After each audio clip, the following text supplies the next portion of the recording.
Everyone, this is Kyle with kayDbait. I just finished my last video. I wanted to make another video right afterwards because I had this idea. A couple of days ago, a couple of games went on sale on Steam, and it was, I believe it was Payday 2. And it was my friend's birthday, and I gave them the soundtrack to Payday 2 because it was on sale. And then I ended up, through conversations, ending up buying it because it was like $14 or something like that, which it had all the DLCs and a whole bunch of really good things in it. But the reason I got it is because it's multiplayer and I wanted to interact with my friends more, and that was the game they were playing. So I ended up getting it. But the reviews for it were really confusing because there was a lot of negative reviews for it, but the people still had a lot of hours in it. And apparently it has microtransactions. And my friends play Call of Duty, they play Payday 2, they play a whole bunch of other games that are PvP enforced, and some games they're all shooters pretty much. They really like shooter games. And I was asking them about the microtransactions, like, is the game only playable with microtransactions? Because there's a lot of games that you have to pay to actually get any progress. And they said, no, none of that. So why are so many people angry about these microtransactions? And that's what this video is going to be about. It's about proper reviews of a game and why certain aspects of a game are so blown out of proportion for negativity, or even positivity, I guess, as well. So Call of Duty apparently has a lot of microtransactions. Wait, was it Call of Duty? It was CSGO. That's Counter-Strike, isn't it? They were talking about how these other games have more microtransactions. I don't play those other ones. But they were talking about how they have a lot of microtransactions to get any of the customized stuff, like skins, custom gun mod thingies. And Payday 2, you can buy stuff like that. You can buy the little chests that give you random items and the keys for the chests or whatever. I think they're called drills. And I was asking him why there were so many negative reviews for it. And they were curious as well because they didn't know. It's like, why do people hate microtransactions? And I dislike them as well. I dislike the idea of somebody making a game that is only playable properly through paying extra. And I know that there's legitimate ideas behind DLC, and we're making more content, so we do need to pay for the development of these things. But when you make a game and you take a chunk of it out of it and then have people pay for that, I find that to be a deplorable marketing tactic. And I do believe that there's a lot of games that just cash in on that completely, like Clash of Clans and a whole bunch of the other little city management-y things where you build a building and it takes 10 seconds, and you build another building and it takes 20 seconds, and by the 2 hours in, it's going to take you 12 hours just to build one thing. And if you pay $10, you can do this thing that builds it instantly 10 times, and it's like, oh, maybe I'll do that, and then you've sunk a lot of money into it, and you don't have anything for it because the next thing is still going to take extra time. So I do believe that games like that are problematic at best, and they're a deplorable marketing tactic. But these other games, they're not necessarily doing that. Payday 2, I've played it a little bit with my friends. I haven't played it solo because I don't really think it's a solo game. But I was playing it. I found it fun. I found it enjoyable. And I found that I was getting a lot of the stuff anyway just by playing the game. So I didn't really see... I mean, it would be faster, I guess, if I paid money to do things. But if I started with all the best stuff, I wouldn't really be working towards anything. So I don't know if it would be... I guess it's more for competitive. Like, I want the best stuff now. I want the biggest stuff now so I can show off. And I could see that. It gives you the option, but it doesn't force you to do it. And that's really the argument I saw... for that kind of microtransaction to not be such a big deal. But in the comments, in the reviews, it was a very, very big deal for a lot of people. But had they taken the microtransaction option out, would it have made the game better? And I couldn't really see an argument for that. I couldn't see an argument that would say, by removing this function entirely, it would make the game balanced. Because it's not really PvP. I didn't see a mode for that, so you're not really fighting against people. The only kind of score I could see was there's like a leader, I think there's a board for who has the most money, I think, but or the money allows you to boost something. I don't know exactly how it works, but because I've only had it for a few days, but it just seemed like, because I didn't see any, like, it wasn't demanding that I buy anything. Nothing popped up on the screen saying you should buy this. And I wasn't really sure why people were getting mad about it being an option, but not being forced to do it. And I feel like I'm repeating myself. But there's other game mechanics as well that I think are kind of annoying, where you have to log into a server to play your game. I had that problem when I was trying to play. I had Final Fantasy VII. I bought it because I had the original when I was younger, lots of nostalgia. I ended up modding it to make it harder because it was such a... I really love Final Fantasy VII. And this was a long time ago. This was months and months ago. Because I bought the game and I modded it, and then one day my internet went out. So I was like, okay, I'm going to play Final Fantasy VII for a while. And it would not let me. It says you must connect to the so-and-so server to play this game. I was like, I own the game. Let me play it. Why is such an old game? That's not even the old game anymore. I modded it. And it wasn't because of the mod that it wouldn't let me play it. But it was like, no, I actually checked. It's like, you must log in to this server to ever play this game. So you have to be online to play it. And I didn't know why exactly. And I know there's some games that they don't want people to steal, to rip it from the internet or whatever. You can do that with Final Fantasy VII already. There are downloads everywhere for it. And I don't believe that's a justification. You know, people who want to pirate a game. I owned Final Fantasy VII. I actually still do, the disc. I just don't have it with me. But I actually own it. I paid for it. I don't feel like there's really a way I can now rip this game. Because once you've purchased it, I purchased it twice technically now. And I think that that's supporting the developers, and I think that having them, because it's through Steam, I don't really know how their security works, so I don't know if you can just rip games on Steam. But logging into Steam, that's the proof of purchase. And having me log into a third-party system to prove that I am who I am, I don't understand that explicitly. I understand the premise for certain things, like new games, like games that people will pirate extensively, and you don't want that to happen because it hurts sales. Final Fantasy VII's old, like really old. When I was young, it came out. So that kind of level of security, I don't quite understand. So that's another level of I don't understand. And it was getting really bad reviews because of that as well. It's like, I can't play my game. Why can't I play my game? And I've seen that for a while, but it's things like that. It's ideas that are. They seem a little sideways. I don't think they're backwards. I don't think that they don't have a place. I think that their use is strange sometimes, or could be negative sometimes. Such as, you know, the instead of giving people all of the game mechanics, they take something out and then make you pay for that. I don't think that's good.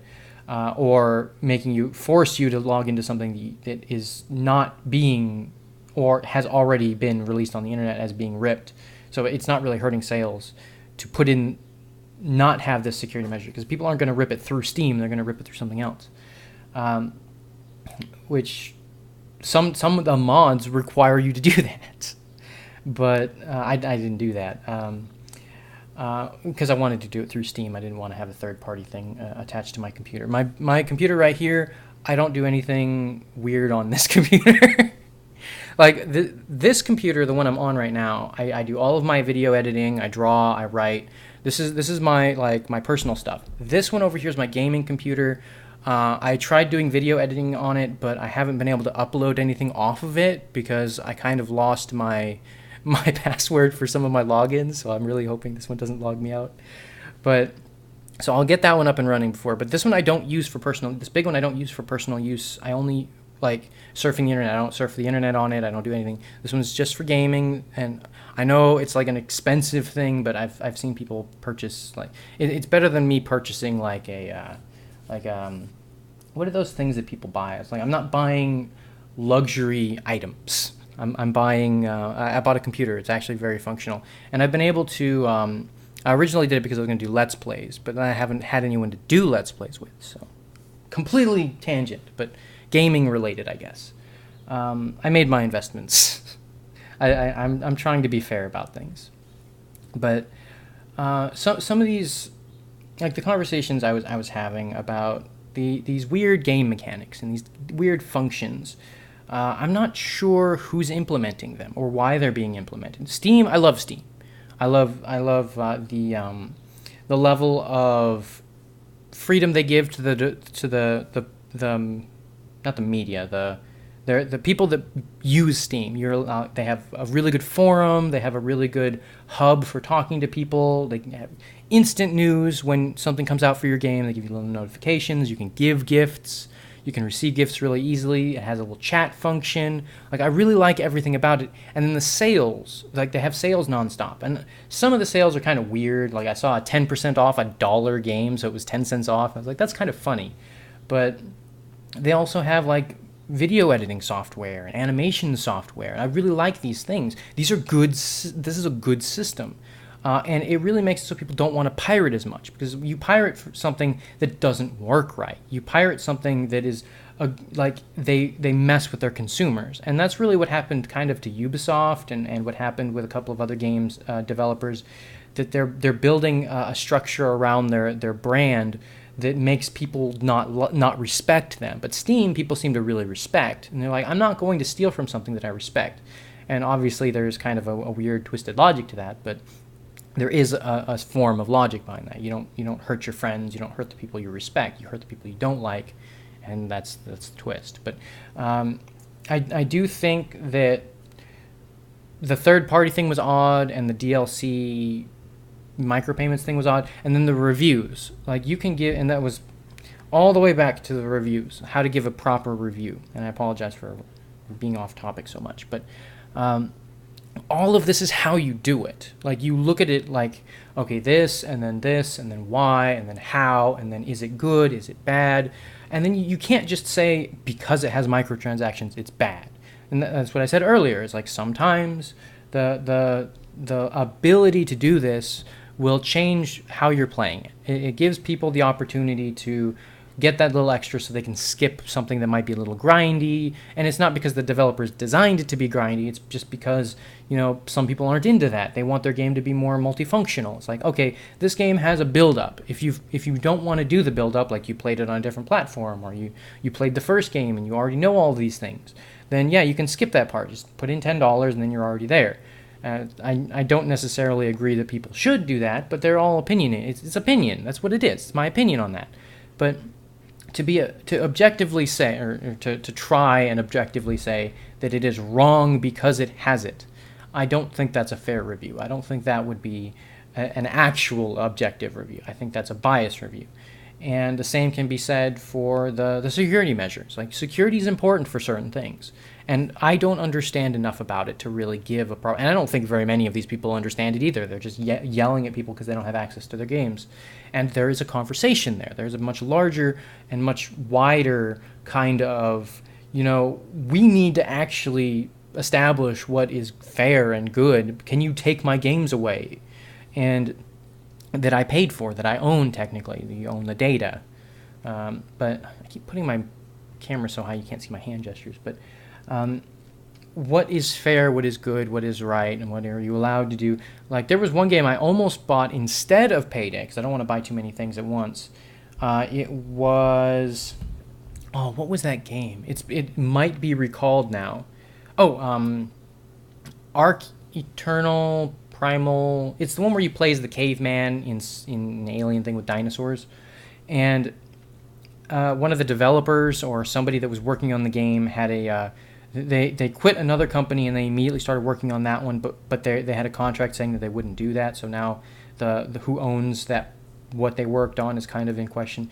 So I almost bought that one, but if I had bought it, could they take it away from me?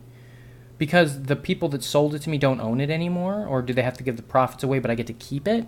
I don't understand how that works, and that was the that was kind of the conversation that I want to have with somebody, and I was kind of having it with somebody, but again, a lot of the people I talk to don't know how to have these conversations. They give their opinion, and then it's like, okay, done. I don't care about your opinion. That kind of thing happens.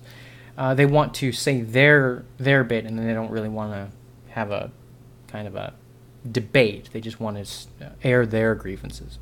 And that's fine. That's what some people really enjoy doing, and it's not necessarily what I enjoy doing. But it's just this interesting little this level of complexity to the whole situation is where do game developers stand with their audience? And their audience tends to be very fickle. It's like, I hate this, I love this, I hate that, I love this. And because people complain about the microtransactions, but it's one of the biggest things ever. And Flappy Bird isn't really is that the one with microtransactions? There's a couple of different really little games that have made millions and millions of dollars. And I don't remember. I remember that the person that made Flappy Birds hated it and tried to pull it from shelves. And there's a couple of other games that, like, I don't think Fruit Ninja did it. I don't think any of those other little games. There's a lot. They're the ones that go viral on your little phones, and there's a lot of microtransactions in those because they're very impulsive. They're a short game, easy to pick up, put down, very impulsive. I find those to be weird. I don't know if they're bad, because I do think that they're taking advantage, but it's just really hard to it's hard to pin those ones down, really, because it's people want it, but at the same time people want drugs. Like, they want hard drugs, and I don't know if it's the addicting factor. I know I don't like that, but is it fun? I don't know, and that's something that I would like to talk more about as well. But it's really, really hard to understand when somebody's having fun or when somebody's just addicted to something. It's like, yeah, I want to do it. It makes me feel good when I do this. That's an odd thing to say. It's a way of wording it that's kind of iffy. So I guess that's really it. That's all the points I really had to make about. I mean, there's more, obviously, but this is, again, I'm trying to keep my videos short. Short and concise and complete. Very hard to do. I'm very bad at it. But I hope you enjoyed the video. I hope it was informative, and I hope to see you in the next video. And peace.